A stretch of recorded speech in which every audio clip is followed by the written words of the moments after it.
سیما مستقل یکم تاک شو روبرو دانشجو کلین جنبه‌های مثبت و منفی تحصیل.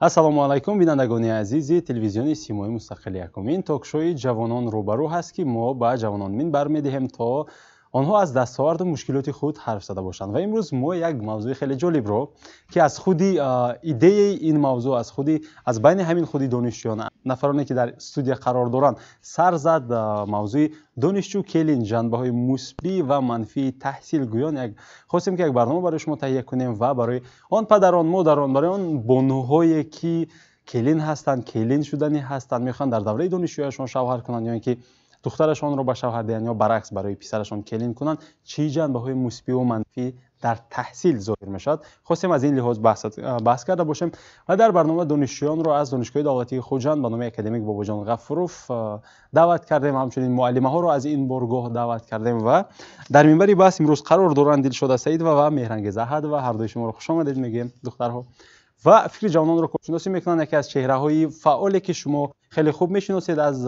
تلویزیون سیمای مستقل یکم چهره محبوب استاد دانشکده پلی‌تکنیکی دانشگاه تکنیکی تاجیکستان به نام محمد آسیمی دستسنتی این بارگاه و همچنین رئیس زنهای محله قاری رحمت قربانفی شهر خوجند خیرنسا تیمیر و معلمه خوش آمدید. خب قبل از آغاز صحبت ما همین نام موضوع رو یعنی با سوال اساسی موضوع دانشجویانی که کلین میشوند چه جنبه‌های مثبت و منفی دارند گویان یک پرسش افکار آماده کردیم بعد از مانیتور شاهد میشیم اون رو بعداً بحث را آغاز میکنیم.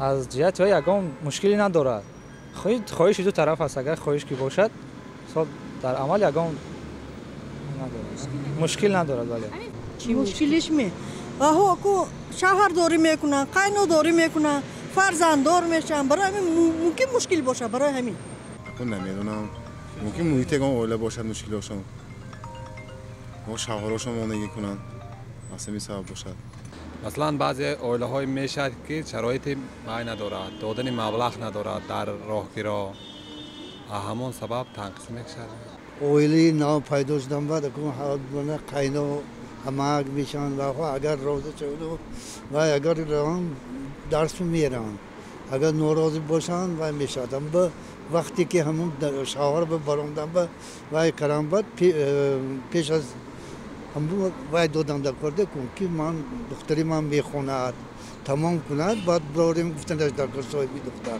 نه بی مسئله که برارم و میخوندم میرم گدگد فنی وایش نش ممکن دی وایرون هم مشکلی های زیاد من کالج طبی کار همشیرگی خوانده تا 10 سال شد. البته وقتی که آنها شوهر کردن الکی وظیفه آنها میشد بالاتر میشد چون به غیر از اون که فقط میخوانن باز کاری خونه و کدنشون دکور مثل شوهر و نگاهشون دکور و جان قینوش و نگاهشون دکور روزگار به الکی و که ответственный میشن دیگه. اولش که دانشجویانی که مقصد میگذارن و نقشه میگذارن باید من خوانم دانشجو شوم یا صاحب دیپلم صاحب علم شوم آنها باید همین نقشهشون رو عملی کنن و بعدا اویل داشتن هم که و وقتی که اویل دار میشوند و هم دانشجوی هم این مشکلی به نهایت کلان است. البته این ایرلر اگه قویسلر نمی‌ماست اگه قوی مثلا شو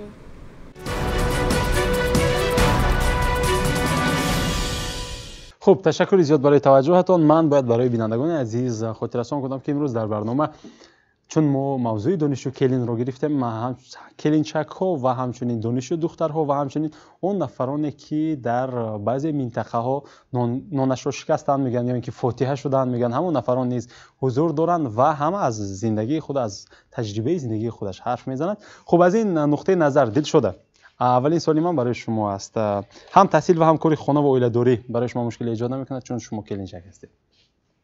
کلین بودن این آرزوی هر یک دختر است و هر یک دختر میخواهد که به تن لباسی سفید به بر کرده از خانه پدر با سری بلند برآمده به خانه دیگر رود و البته آبروی آن خانه را بلند گرداند.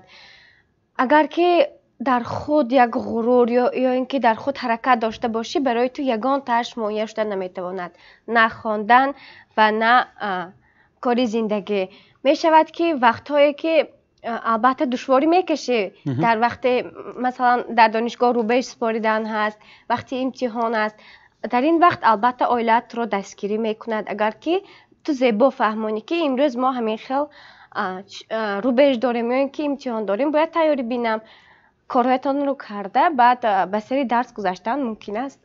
برای من مشکلی نیست. برای صفت تحصیلتون مانع ایجاد نمیکنه شده؟ برای صفت تحصیلم وقتی که عروس شدم هفته های اول دشواری بود تا زمانی عادت کردن. وقتی که عادت کردم علاقه دشواری برای من موجود نیست. تشکر. میرنگیز شما همکورسی دیل شده هستید و در کورس شما مثلا چند نفر کلینچک ها نیست هستن. از مشاهده شما مثلا قبل از اویله دارشوی چگونه بود اون کلینچک ها، از قبل دیل شده و باز دیگرها و بعد اویله دارشوی یکان تغییرات رو شما از چیت مشاهده کردید یا اینکه نه؟ چون میگن دوستان آینه یکدیگرن. خب بله مشاهده می شود. تازه این گفت که غروری بلند داشته باشد کاری خانه هم میتوند هم نمی شود. برای اون که نمی شود هم کاری خانه رو کرد هم درس رو خواند. برای اون که هر چیز وقت و ساعتی خود دارد. از هم کورسای من مشاهده میکنم که بعدی اویله‌دار شدن درس را بسیار تیار نمیکنند. بعد معلم بسیاریش گذار میکنند که خیلی این اویله‌دار است گفتن گذار میکنند. از همین سبب درس را بسیار تیار نمیکنند، عقیب میمونند. بعد پرابلم اویله میشد، قایناش تلفن میکند، شوش تلفن میکند، میخزد از میانی درس میخزد میرود. همه دستگیری میکنند معلم که خیلی این اویله دار است. گفته با فکر من که مانع ایجاد میکند. شما زیدیان هستید که دانشجو هم خواند و هم کلین شد؟ بله. اول باید که به امتحان رساند هستید؟ بله اول باید که به امتحان رساند. برای اون که مقاله هست که خالچه همه کارش نیم کاره. کلین هم دانشگاه میبود هم خانه میکند همه کار میکند لیکن با همون هدفش نمیرسد. من فکر میکنم که اگر خیلی ممکن از هزاران یک تا باید دو کلینایی که توی میشوند اویله‌دار میشوند دخترایی که در مابین خواندن فکر میکنم که از آنها متخصص خوب نمیبراید. برای اون که وای ها اهمیت نمیتیند چون که وای سرشانده بسیار پرابلمی خونه‌اش های نمیدراید همون چیز. با فکر من. تشکر. سپاس. خب من باز هم برای بینندگان عزیز خاطر رسانی میکنم که ما باز یک نفر قهرمان داریم در استودیو که در برابر 5 فرزند داشتن امروز دوم تحصیل رو ادامه داده ایستادن، یعنی که یک دیپلم دارن، دوم دیپلم رو امروز هم دانشجو هستند و هم مادر هستند. بعد از اون نفر پرسان میشم اپی وزیره. خب مشاهده شما چگونه است؟ که من مشاهده میکنم همین دانشجو دختری همکورسی خودمون رو چقدر که مهرانگیز گفت برای آنها دشواری هست. برای اینکه با گفته این آموزگارا گذر میکنن از سبب که آنها اویله‌دار هستند. آنها تنها 2 ساعت درس میخونن، باقی مدت جواب میگیرن میروند. لیکن آنها کوشش میکنن، آنها فعال هستند. نظر به اون دخترانی که در درس رو گویم پرگل میکنن، آنها در درس هر وقت حاضر میشوند لیکن به چاره‌بینی ها نمیروند. به چاره‌بینی که از طرف دانشگاه میشود.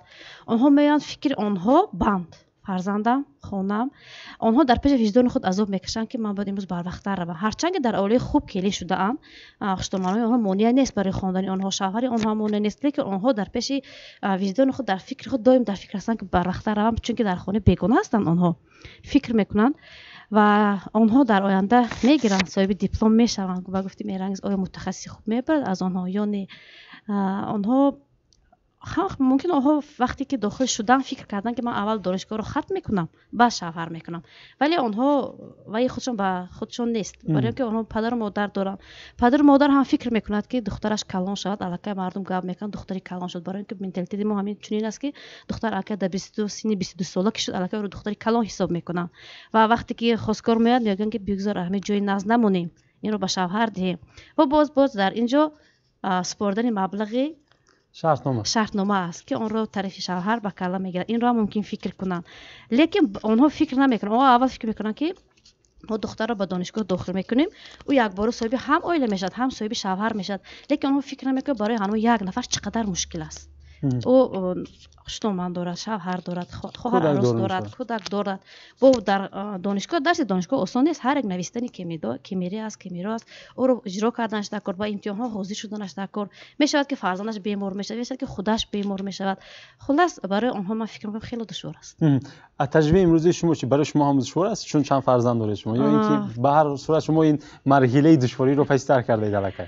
برای من دشواری وقت است، نرسیدنی وقت، لیکن من کوشش میکنم که وقت سری وقت درس رو اجرا کنم، لیکن هر وقت من ساعتی اول دیر میمونم، برای اینکه اول فرزندانم رو به مکتب گسیل میکنم، بعد خودم میام. اگر من آنها رو گسیل نکنم جاش میشد که آنها مرا گسیل میکنن برای که بسین بلاغت که هستن، برای همینش مشکلی میکشم، لیکن برای تیار کردن درس مشکلی نمیکشم. تنها مشکلی من همین است که نرسیدن وقت.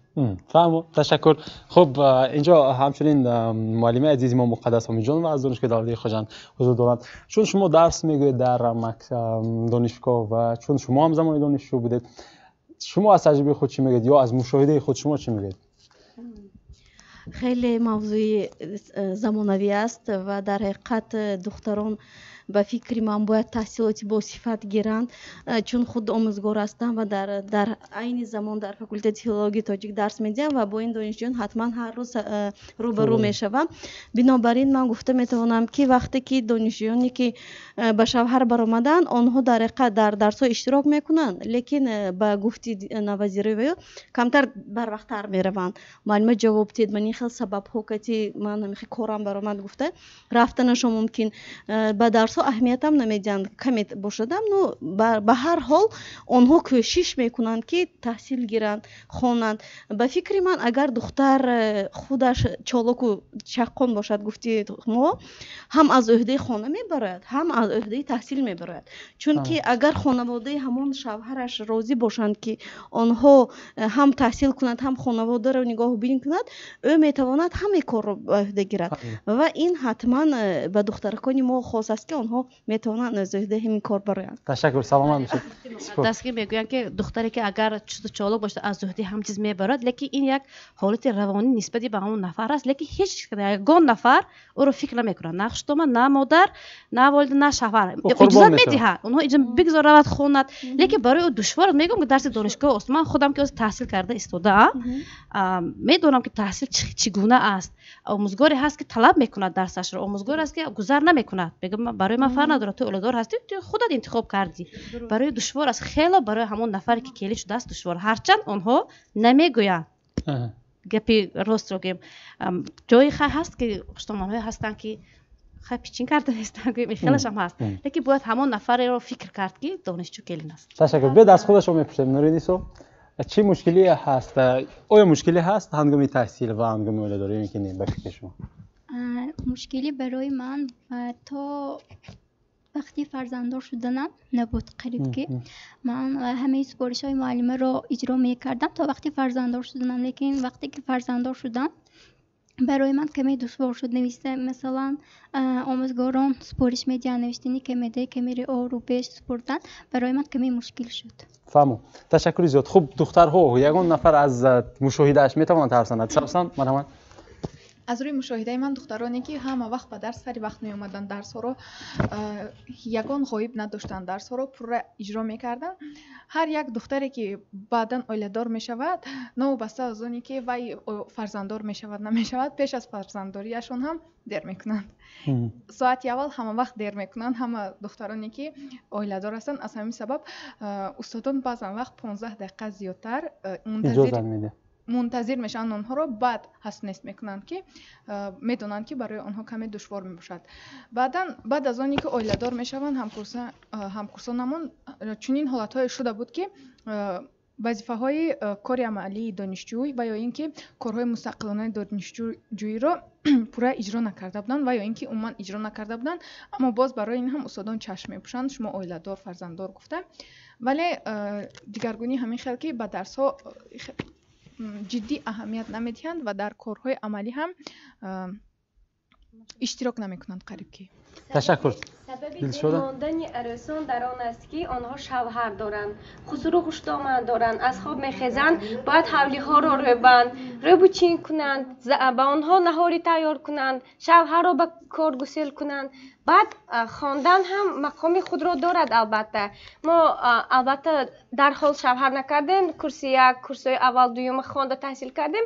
در این وقت علاقه ما فوندامنتی خود را برداشتیم، میدونیم که ژورنالیستیک چی است و خواندن چی است. علاقه موضوعی به خود در کار گرفتیم و وقتی که پدر و مادرمان به شوهر دادن پرسیدن تو میتوانی؟ من جواب دادم من میتوانم، ولی وعده نمیدهم که همین در وقتی خواندن با بهای خوب و اعلی تحصیل میکنم.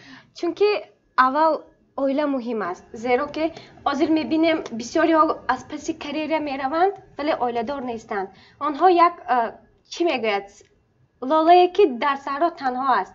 این معنی ندارد. وقتی که شوهر میکنی علاقه زندگی دیگر میشود، با تو باز امکانیت ها بسیارتر می شود. تو میخوای که همیشه قدمت رو نترسیده مانی. همین است. من راضی هستم، اما باز یک چیز دیگر هست که بعد از شوهر کردن وقتی که دختران یک اختصاص را انتخاب میکنن شوهرشون برای کار کردن آنها رو راضی نمیشوند. چون این حالت ها هست که بله چون این حالت ها هست که دخترها خوانده ایستادن و وقتی که ما میپرسیم میگن ها میخونم تا آخر میخونم دیپلم میگیرم اما کار نمیکنم. پس دلشده قید کرد که اویله مهم است خواندن. حاضر دخترایی که شوهر میکنن میخواهند شوهر کنند و اینها اویله در زینه اول میمونند. دانشجویی که میخواهد تا تمام کردن دانشگاه ما درس در جای اول میگذاریم برای اون که ما باید متخصص شویم. بسیاری اکثریت پدر مادران فرزندانش یا خودی همین آدمایی که تحصیل میکنند برای دانشگاه به هم تو داخل میشوند برای دیپلم گرفتن داخل. اونها نمیخواهند که متخصص شوند. فکر میکنند که از 1 سال دانشگاه خونیم شوهر میکنم میروم دیگه خونه شوهرم میرم و میخورند تامین میکنند. فکر نمیکنند که باید آنها متخصص شوند. باید فکر نمیکنند این چیزا همین چیزا. فهمو. تشکر. بچه عزیز این خیلی بید همین خلاصه های فکری ما رو با کارشناسی برنامه واگذار کنیم، زیرا که فکر میکنم که تجربه و حقوق بهاگذاری کردن رو نسبت به ما دیده معلم خوبتر میدونن، هم درس میدهن، هم رئیس زنها هستن، هم تجربه زندگی کافی دارن که مثلا گویان که امروز واقعا کلینچک‌های ما به صفت تحصیلی کلینچک‌های ما آیا تاثیر میکند کلینشویشان یا اینکه به هر صورت هستند کلینچک‌هایی که باز هم با بهای خوب و اعلی تحصیل میکنند. فکری جوانان را شما چگونه کارشناسی میکنید؟ من در حقیقت بیهوده نیست که جناب عالی اولین قراری که قبول کردن مقام زن در جامعه بود و توجه نسبت زن نهایت بلند است، چون که میگویند که زن این فرزندش است و فرزندی وی ملت است. از عائله که سالم است فرزند سالم به دنیا می آید. من از خودم میگویم مرا 18 ساله به شوهر دادم. من در سن 19 سالگی ام زادروزی پسرم که من 2 روز فرق میکند. فرزنددار شدم. در کورس 3 میخوندم. آموزشگاه پداگوژی میخوندم. با بهای اعلا میخوندم. اما از سبب آنکه همون شب روزی تولد کردیم من وقتی امتحانی دولتی بود من به 2 امتحان دیگر گروه که آمده سپاریدم و افسوس دیپلمی سرخ گرفتن نتوانستم. بعد اون خیلی به دانشگاه در آمدم فیلولوژی تاجیک رو آخرش غایبانه ختم کردم. اکنون چی گفتنی من؟ خیلی که این دخترم گفتن یک وی بهترشون هست. مثلا از خودی شخص وابسته است. در حقیقت امروز پدر و مادرای ما میخواهند که همین خواستگار آمد می چمشان به تغییر باشد و سالی خودشون با موافق باشد کرپات به درست نگاه کرده پا درست میگن موافق باشد میدهند. خیلی که گفتن شرط گذارن گفتستیان شرط میگذارن شرط گذاشته یکم کورس تمام کردی کیرین که برفتن و حادثه های محله ها میشده که دیگه کرده برفتن و گفتن که جدو هم اختصاصی زور به میخونده است. آفرین ما همین خیلی کلین کفته گشتیم گفته کلین که برفتن، لیکن بعد از کمتر وقت بعد کلین شدنش بعد 1 ماه وای گفتن که اکن امروز سطر میگویم که من حجاب ها همین خیلی میگیری گفتن و یک دانشکده با نفوذ به میخواند همین خیلی میگیری گفتن. دختر راضی شد. بعد وای گفتن که نه این اختصاصش اویلی ما تغییر نمیبیاد شود خیلی او رود نباشد. آمدگیشان هم خواستگار شده گفتن که اختصاصش جدا زور بوده است به ما موافق است. خلاصه همین خیلی می شود که در عائله همین خیلی یکدیگر نافهمی ها بسیار می شود. وعده می دهند وعده یا اینکه یک عائله همون محله ما و همین خیلی شد دختره هر روز از 1 ساعت دیر می بیاد. دانشکده های هست که دانشکده های با نفوذی مثلا ان خودمو ما هر روز 1 ساعت که غایب ماند و علاقه امکاناتی بها گرفتن ندارد دیگر ندارد. هر روز 1 روز 2 روز 3 روز و روز میگویید و آخرش روز آمده گیره کرد که معلمه من شوهرم مخصوص دیر میفرستاند که تو غلط امتحان ها رو سپاریده نتوان و وقتی که امتحان رو سپاریدن به کردیت خریدن در کار مبلغ نیست توی خارج کنن و خواندنت به همین بحث کنیم گویا خودی کلینچه که گناهکار کنیم گفته خلاصه ان همین خیلی چیزها جدا هم بسیار است این 18 ساله شوهر میکند می 25 به شوهر میکند می 30 به شوهر میکند می از خود هر کس لیاقتش و زبانش و مهربانیشو همو عائله و رفته دل همو عائله یافته همو ها که مناسبت کرده توانسته نقش به وابسته برای همین من میخواهم که پدر و مادرامو اول کار کردن در کار پدر و مادرامو فکر کنن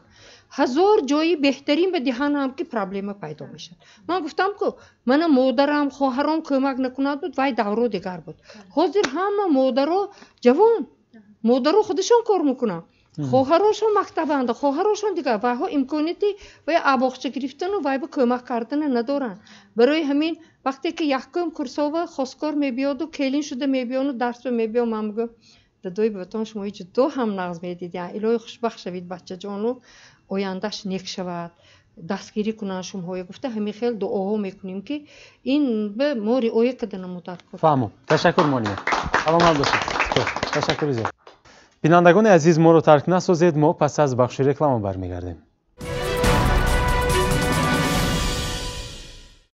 بینندگان عزیز شما تاکشوی جوانان روبرو را شاهد هستید که ما وابسته به موضوع دانشجو کلین جنبه‌های مثبت و منفی تحصیل حرف زدیم ادامه موضوع است خب ما حالا از مشکلاتی که با تحصیل میآید گفتیم دل شده جهت‌های مثبت هم دارد چی جهت‌های مثبت دارد مثلا کلین شدن هین دانشجویی دل شده از مثلا تجربه خودتان اگر حرف زنید جهت‌های مثبتش البته هست یگان چیز به مثبت به منفیت نمی شود وقتی که قدم میمانی اول دانستمان میگویند که برای من البته بود وقتی که عروسی نبودم در خانه نبودم نمیدانست از کی پرسیده درس روم شاید خوشتامنم در خانه نبودن شاید خسرم در خانه نبودن و خیرت تلفنی موبیلی هست از آن استفاده میبریم و اجازت میگیریم و باز در وقتی درس موضوع های درسی برای کتابخانه آمدن وقتی علاهیدگی در کار است و من آمدن نمیتوانستم چون که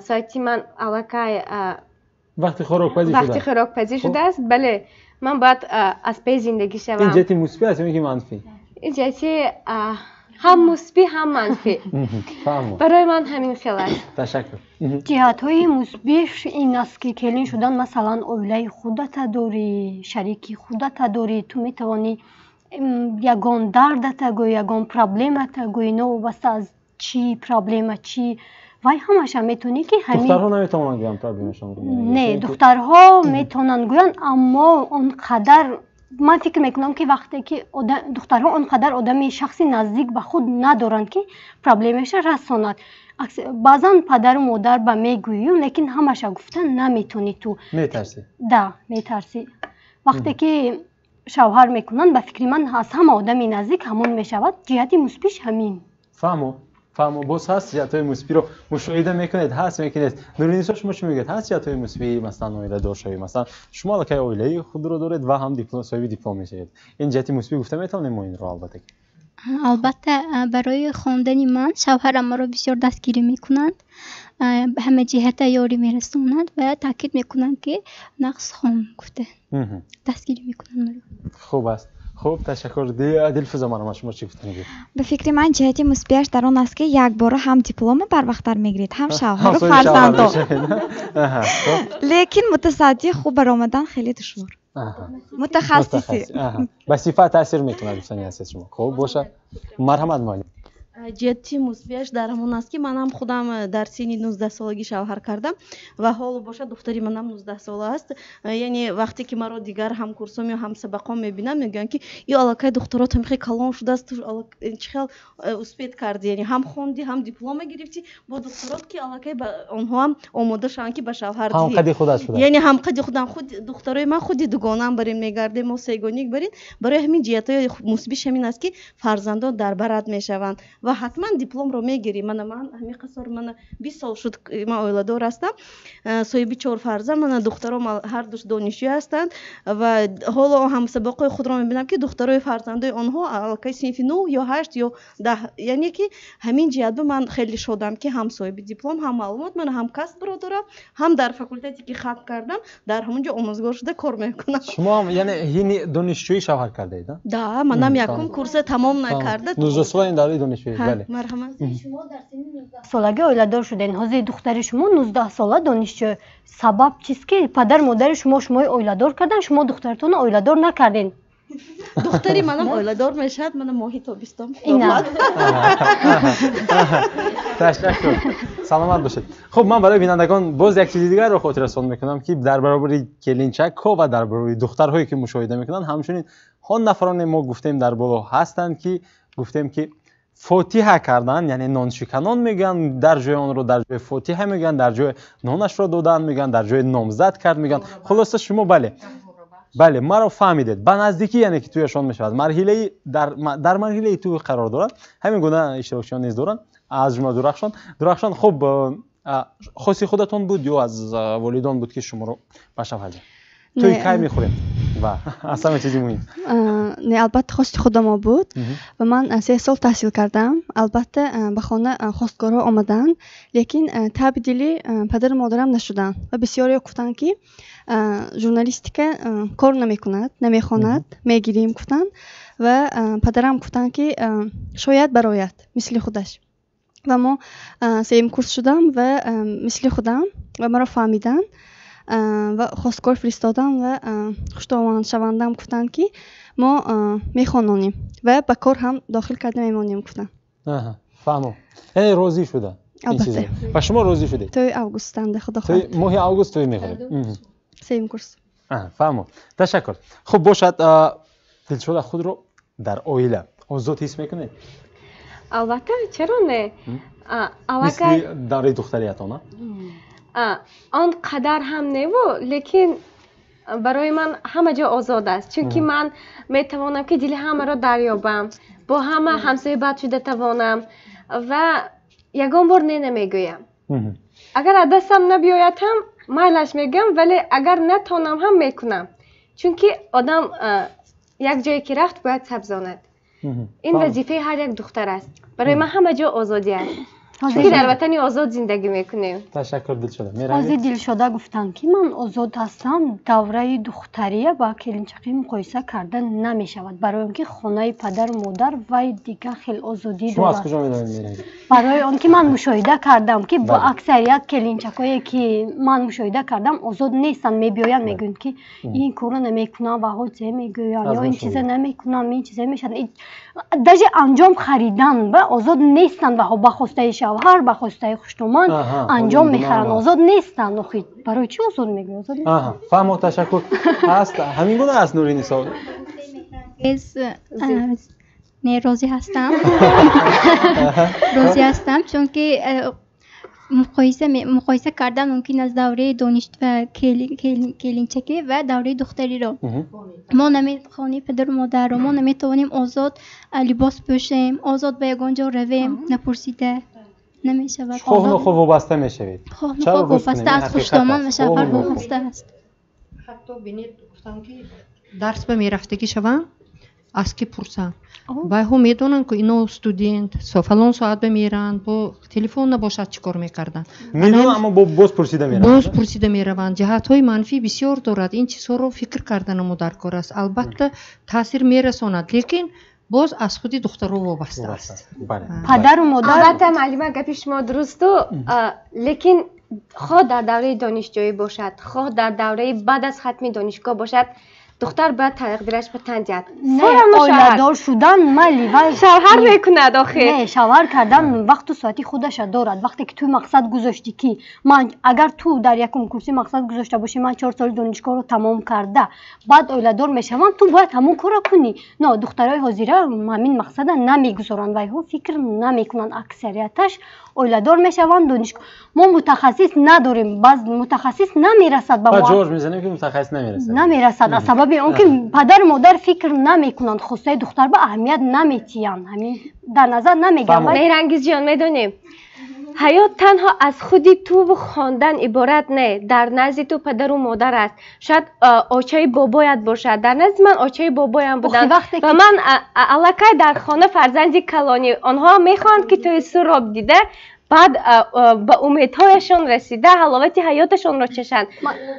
مثلا پدر مادر من میخواهند که من با قله‌های بلندی اختصاصا برسم، خوشبخت میشوند. همه چیز خوشبختی همونها من فکر میکنم اولادار شوی میشود. وایها میگویند که همه چیز وقت و ساعت دارد، تو با قله‌های بلند رس همون چیز خودش میشود. خوشبختی پدر مادر این چیز است، اولادار شدن. چرا فکر نمیکنن که تو همیشه عذاب میکشی، خونه بیگانه میری، هیچ چیز نمیدونی، پرسیده میروی، هیچ کجا رفتن نمیتونی، خواستات اهمیت نمیتین، این خوشبختی تو نیست. البته گپ‌هایت درست است ولی مهنت نکنی راحت نمیبینی. البته در تگ هر یک مشقت ها صبر و تحمل ها یک شیرینی هست که خدا به تو وقتاش گذشته میدهد. میرنگ جان تو جیغ نشو. آفرین شما سلام میشه. تشکر. خب ایلووا ساوسان بعدا نپی وزیر مرحبا. وزیر از روی گفته های دلشده من فکر کردم یعنی تو برای خودت نه و برای دیگران زندگی میکنی. سوالات خیلی در جایش است.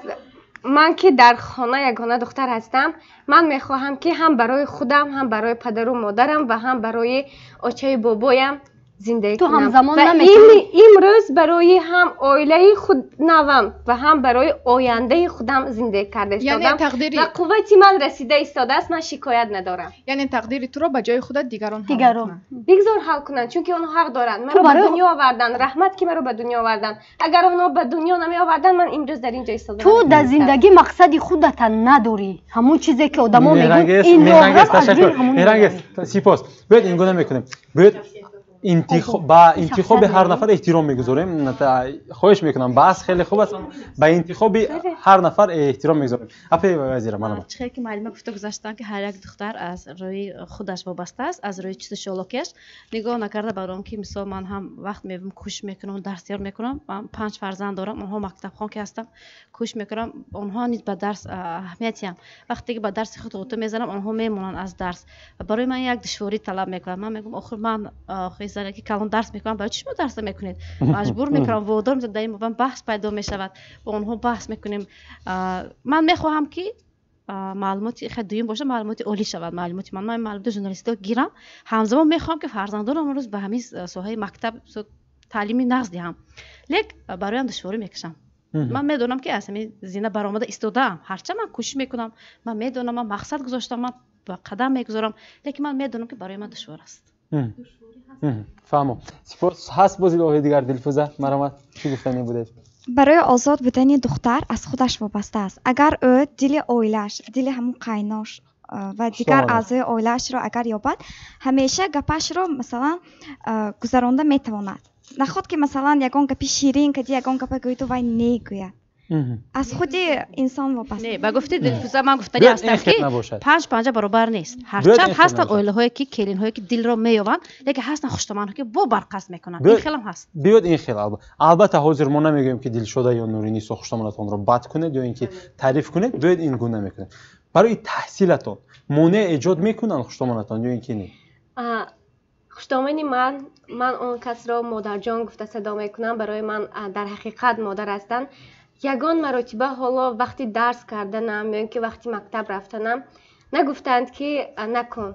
حتی در وقت روبه سپاریدنم من همکرسانم گواه هستند، کمک میکنند برای درسم رو نوشتن، برای آنکه از اینترنت مواد گرفتن و یا یافته میستم من دیگرش نوشته میستم. برای من این بخت است، چون که مادری خودم هم به من مهربان بودند و عین حال خوشتامنم هم مثل مادرم هستم و مرا دوست میدارم. من شاد هستم که به چنین خوشتامن رسیدم و شکر خدا میکنم. تشکر. سلامت باشید. سپاس. مهرنگیز از روی مشاهده های من خب بعضا خوشتامن ها مانع میشوند، برای اینکه وقتی که کلین درس به می بیاید دیر می رود، وقتی اوقات میگذرد یا وقتی خونه و برکه کدگی نه وای پیچین کده گپ میزنن، خیلی گپا میزنن، پیش خیلی آدم به تاثیر میرساند، همون چیز روانیش به تاثیر میرساند. بعد وای намедонад ки чӣ кор кунад, дарсаша тайёр кунад, монда мешавад, асабош монда мешавад. Ташаккур Меҳрангез. Нуринисо чӣ гуна аст вазъият дар хонаводаи шумо? хушдоманам худашон ки соҳиби маълумоти олӣ ҳастанд, мехоҳам ман низ маълумоти олӣ гирам. Ҳама ҷиҳата он кас маро дастгирӣ мекунанд, таъкид мекунанд ки нақс хонед, сари вақт дарсатон баравед гуфте. ва дар вақте барои дар масъалаҳои кори хона бошад, ман пешакӣ ҳаракат мекунам ҳамин корҳои хонаро ба анҷом расонида, хӯрокамро пештар пухта, баъд ба дарс биёям. Он кас маро дастгирӣ мекунанд, розӣ ҳастанд ки ман хонам. Ташаккур, сипос. Барои бинандагон як чизро ман хотиррасон мекунам, ҳарчанд ман ҳуқуқи андешаи фикрро надорам, бояд ин гуна. Шояд ҳоло бинандаи мо фикр кунад ки кадом инҷо масалан келинчак хуштоманашро бар мекунад. Бояд аз нуқтаи назари факт агар гирем, агар масалан фикр мекунам ки дар таҳсилашон хуштоманҳои ана ҳамин нафароне ки имрӯз сухан кардан зид мебуданд, ба телевизион омода баромад кардан андешаашонро гуфтан ба ҳам зид мекард, зиддият нишон медоданд. Аз ин нуқтаи назар ман фикр мекунам ки агар ин фактро мо пеши назар биёрем, фикр мекунем ки ин дуруст мувофиқат мекунад гапи келинчакҳо бо амалашон. Хуб, марҳамат, шумо чӣ мегӯед? қайд кардани ҳастам ки чӣ хеле ки тоҷикон масалан агар мо мегӯем ки қолабҳои шахшуда ҳастанд ки духтарҳо агар ба шавҳар набароянд, ана онҳо пирдухтар мешаванд, дигар ва ҳоказо. Бинобар ин духтарҳо таҳсил мекунанд ва вақти таҳсил ба оиладор мешаванд. ва анакнун баъзе духтароне ҳастанд ки дар ҳақиқат таҳсилро ба охир мерасонанд, соҳиби диплом мешаванд, соҳиби ҳатто касб ҳам мешаванд, баъд вақту соаташ биёд оиладор мешаванд. ин хел духтаро кам ҳастанд, чунки аксарет ҳол худи ҳолати духтарро падару модар масалан зиндагиашро ҳал мекунад, чунки духтаро ҳарчанде ки мехоҳанд давом диҳанд таҳсилро тамом кунанд, лекин ҳаминҷа монеаҳо ба миён меояд ва кам духтарони во мехӯрем ки таҳсилро хаб карда, соҳиби диплом гашта, соҳиби касб гашта, баъд ба шавҳар баранд. Ман ҳатто мешиносам ки онҳо мегӯянд ки ба худ мегӯянд ки касбам ҳаст, маълумот ҳаст, диплом ҳаст, лекин оила нест. Оила муҳим аст. Вақте ки оиладор бошӣ ва ҳам соҳиби диплом бошӣ, ин ба дараҷааш хеле хуб мешавад. Хуб, ин андешаи шумоаст. Муаллима, боз ҳам ман фикр мекунам ки хулосаи ин суҳбатҳое ки мо кардем, айни ҳол чанд суол буд ва андешаҳо мухталиф буд. Албатта шумо метавонед баъзеҳоро дастгирӣ кунед, баъзеҳоро не. Ам аз хулосаи худро гӯед. Марҳамат. Шумо чӣ фикр доред? Келин шаванам нақс. Институт тамом карда сони келин шаванам нақс. Ҳар душам нақс. Акнун чӣ хеле ки муаллима гуфтанд, ҳамин моҳоя хусусан менталитети хуҷанди мова ҳамин пирдухтар гуфта дарро духтарои дигар вай мегузаронанд. Бинед аз як конкурс ҳар карда таки дари донишгоҳҳо хосткорҳо як печтоби замон ба ҳамин масъалаи мо бардошта будем. Ҳатто омда қадаша че мекунам, бараша че мекунам, ҳамин хел карда. Бале, ҳаст ин гуна ҳолат. Хосткорӣ карда мераванд ки ин ҳамаш ҳатто аз муаллимҳо мепурсанд. Ин ҳамаш ба вай ба духтарои мо бетаъсир намемонад. Ҳаминҳои эътибор гирифтами падару модарҳо биё омад дута сета хосткорро мебинанд, ҳачитиам ҳам қафошанда бо хоҳару додараш бошад, веша тайёр мегӯянд, ҳамин хел. Акнун ҳамин ҷанҷолҳои буромданаши сабабаш чӣ хеле ки нав гуфтам, хуштоманҳо бисёртар ҷавон. ҳозир мана ваё чилба набуромдиянд, духтарашонро шавҳар ба метиянд, пага духтарашон баъди як сол кӯдакдор мешавад, хуштоманаш кор мекунад вая гӯянд ки ая нигоҳ када шингӯям, ваё наметонанд дарс ба рафтанаш дар кор, семестрови сворданаш дар кор, имтиҳон ана дидед ки дар оила ҷанҷол сар мешавад. Имрӯз масъалаи бисёр муҳимро бардоштед Салимҷон. ҳамин ҷудошавии оилаҳо ниҳоят зиёд ба чашм расида истодааст. ман ҳамчун раиси занҳои маҳалла, аъзои шӯрои занҳои мақомоти иҷрои ҳокимияти давлатӣ дар шаҳри хуҷанд мебошам. ҳамин 3 моҳ ба якчанд оилаҳо аз соли гузашта дида бисёр вай пош хӯрдан. Сабабаш ана ҳамин ваъдаи дурӯғ метиҳанд, келинкада мераванд, сару либосаша надида келинкада мебинанд, ина ҳамин хел келинкада мераванд. рафтанаш баъд мегӯянд ки ту ин хел намепӯшӣ. вай ки дидагӣ буд ки тарафи домод ҳамин хел либос ки дидагӣ буд, ҳамана дид, маъқул кард. яъне аз ин либос харидорӣ карданам мумкин буд аст мугаду ҷиҳозаш дута сета аз ин либос мегирад. баъди оне ки домоталбон гузашт, وای اینا نمیپوشد و اکنون لباسی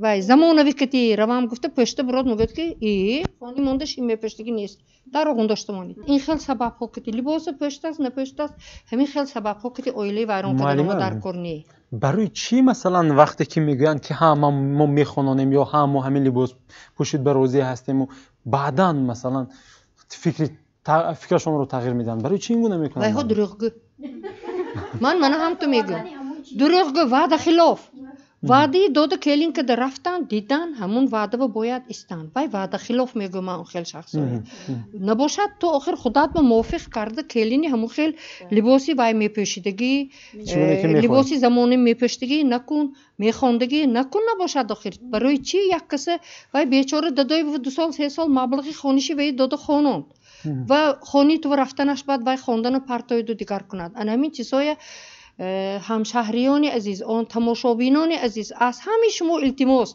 همین خواستگاری و رفته دروغگویی نکنید یکمش دویمش وعده دادید به وعده هایتون وفا کنید همین هر یک شخص فرزندش ارزوی امید کتی کلام میکند ارزوی امید کتی خواندن بمیماند کسب و کار یاد میتید یگان چیز انا هم فقط گپ خواندن نه بعضی کار میکدگی هایم اینو ببینید تمام کدگی خیلی که گفتن طبی تمام کدگی ای مدسستر بود اسمی خانوم میشیند وای ممکنه وای مردکای اقل میکنند وای مردک کسب و کارش بین دیگرش بین برای اویل پاش نخوردن انا همین همه جهتش 40 طرفش حساب کتاب کده بعد عرض کده خونت به بیارو حیات فرزند خودت هم نسازم فرزند یک کسی هم نسازم تشکر سلام باشید تشکر خب بانوهای عزیز سوال من این گونه است عجیب است تأثیرات شما با دوگانه‌های شوهر کرده اتون و شوهر نکرده اتون چگونه است آن نفرانی که شوهر کردن و شوهر نکرده ها چی توصیه میدید و آن نفرانی که شوهر نکرده و شوهر کرده ها چی توصیه میدید بیاید برای همدیگر توصیه دهیم البته این برای بینندگان است من از دل شده یا از مهرانگیز آغاز میکنم توصیه من به تمام دختران و دوگانه های من آن است که خیلی که معلمه گفتن وقت آمد پیش پا نزنید شاید بعد از وای دیگر شما با خیلی مناسبش نمی آید یا اینکه شما دیگر میفهمیدگیش نمی آید من میخوام که همه دخترهای تاجیکستان صاحب شوهر شوند لباسی سفید و برکرده از خانه پدرشان با ننگ و عار و ناموسی بلند برآمده روند تشکر آرزوی من همین است سپاس تشکر مهرانگیز مرحبا بعد دوستانی شوهر کرده اما چی میگه خب خوشبخت شوند دیلیاب شوند اویلشون نگاهبین کنن گپگردانی نکنن خیردار شوند خب باشد مرحبا اساسا که زندگی فقط در یک عائله تمام نمی شود بغیر از اینکه شما عائله دارید باز خودتون رو هم فکر کنید چون که اگر ما خودمون رو دوست نداریم هیچ کس ما رو دوست داشته نمیتواند و ما هیچ کس رو دوست داشته نمیتوانیم اگر خودمون رو دوست نداریم ما اگر خودمون رو دوست نمی‌داشتیم شوهر نمی‌کردیم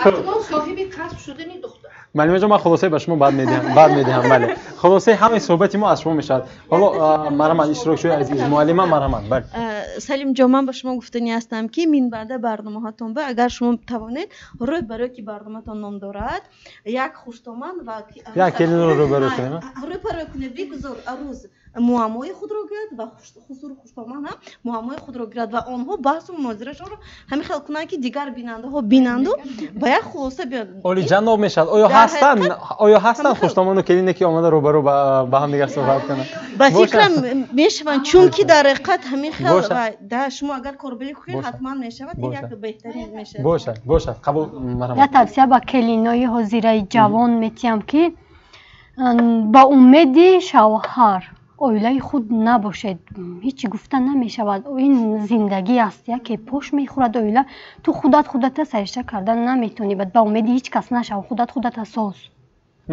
باشه از ناامیدی ها بس امید است پایانش بیسیه سیده وای همش چابانده فرزانه مرحمت و کلین ها اولا بخت نصیب گردد با برابر احترام کردن و حرمت کردن خانواده شوهر استادان را نیز به نظر گرفتن لازم وقتی که استادان به نظر میگیرد این یعنی به درس ها نقض آموده شدن آنها را حرمت و عزت کردن وقتی که دیر میوید بر زمین با لقمه پرتایی های بسیار در نظر هست آنها شما را دستگیری میکنن، شما هم دستگیری. وقتی که میتونم گفتید همین اویلا را برپا کردم راضی شدید، پس استادان را نیز به نظر گیرید که آنها هم اویلا دارند، آنها هم بیکار نیستند که به دانشگاه آمده میستگی، همین را به نظر گیرن، اویلشان بازم خوشبخت‌تر میشه. تشکر فرزان. سپاس. خوب مرحمت. خوب مرحمت درخشان از شما. сини ман мисол 21 сола ҳастам. ба фикри ман 21 барои барпо кардани оила мувофиқ аст. Модарам низ дар синни 22 солагӣ оиладор шуданд ва то ҳамин сол хушбахт ҳастанд. ман аз интихобам пушаймон нестам. мо ҳам умед мекунем, дуо мекунем. ташаккур. саломат бошед. хуб марҳамат. тавсияи шумо ба дугонаҳои шавҳар накардаатон хеле мехоҳем ки фаҳмем. тавсияи ман ба духтарони шавҳар накарда, хоҳ таҳсилро тамом карда шавҳар мекунанд ё хоҳ дар давраи донишҷӯӣ шавҳар мекунанд, агар дили хушдомонро ёбанд, дили шавҳарашонро ёбанд, иззату эҳтиром кунанд, албатта ҳамаш хуб мешавад. ташаккур. саломат бошед. хуш омадед. марҳамат муаллима аз шумо. چقدر که معلومه گفتند آزید در اینجا که با 5 فرزند دانشجو است.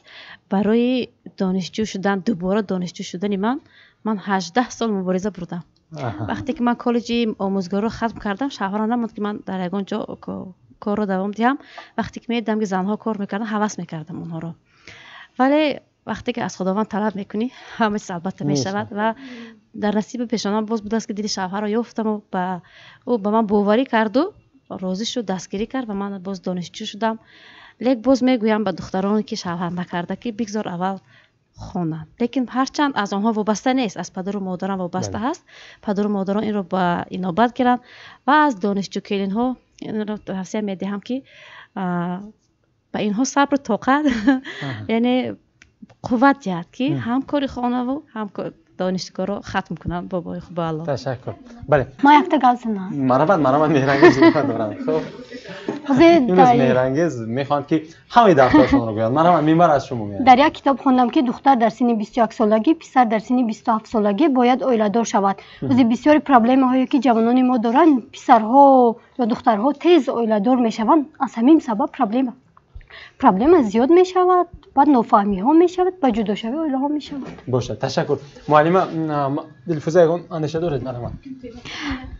من به فکر وزیر بچه یعنی راضی هستم برای آنکه از اویله وابسته است که دختر کی شوهر کند و کی نکند. و مثلا در اویله ما نیست وقتی که خواهرم 18 ساله عروس شد، خیلی هم مثال عذاب کشید، هم در تحصیل و عین زمان در دوم اختصاص خوانده ایستاده است.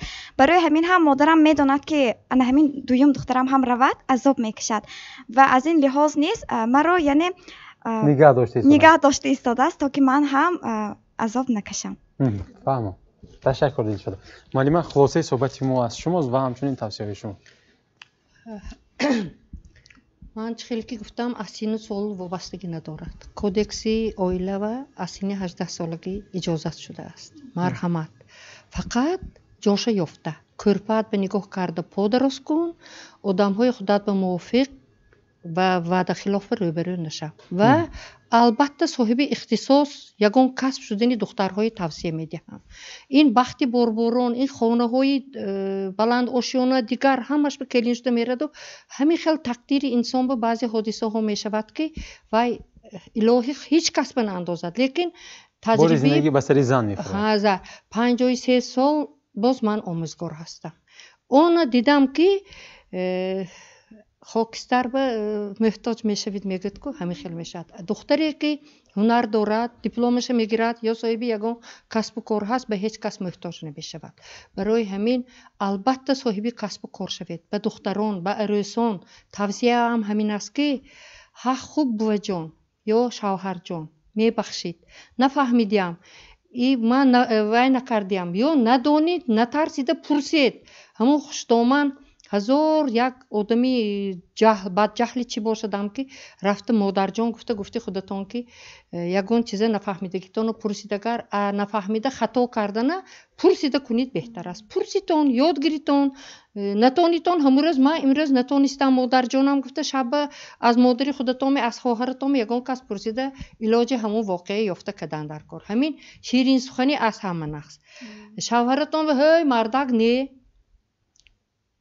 جناب گپوی شیرین گویم. گپوی شیرین وای نامش میگیرن نه بیک بگم من به نگاه کنید و زنهای اتون بانو من خیلی کردم مراجعت های کنیم کلین شدگی داماد شدگی ها پگرز به سری دسترخوان بشتگی آمده یک درگه هم کدی مناسبتی نغز آویلی دختر یاد گرفته رویم انی خوشتومان برفته انمین چیزهای دوام تی مگر البته زندگی هاتون شیرین میشه و همین خیلی که گفتم اویل بسیار ویران شد فرزندش بودگی و حق خای نبودگی و فرزندش بودگی چند تا فرزند ها به پدر و یا به پدر یا به مادر موند انمین فکر کنیم این آینده تاجیکستان به نهایت تاثیر کلامی رساند التماس به صبر و طاقت شویتان از خانتان همه کار یاد گرفته رویتان حق خوب و جان یاد گیرید تشکر مانیم سلامت باشید تشکر زیاد خب بینندگان عزیز من خاطررسان میکنم که این تاک شوی جوانان روبرو هست که امروز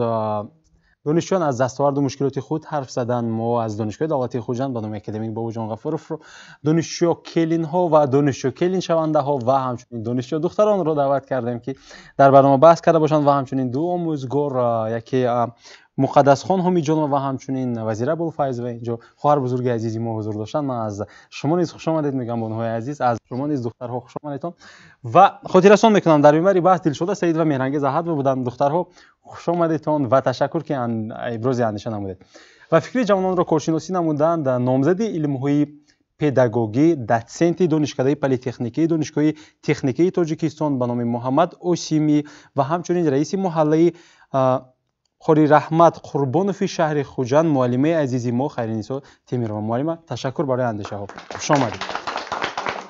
بینندگان عزیز ما خیلی زیاد گفتیم، من فکر میکنم که در این موضوع من خلاصه خودم را گفتم نمیتوانم. ما گفتیم اندیشه درست از خود شما است. بینندگان عزیز ما با موضوع دیگر برمیگردیم. خیر.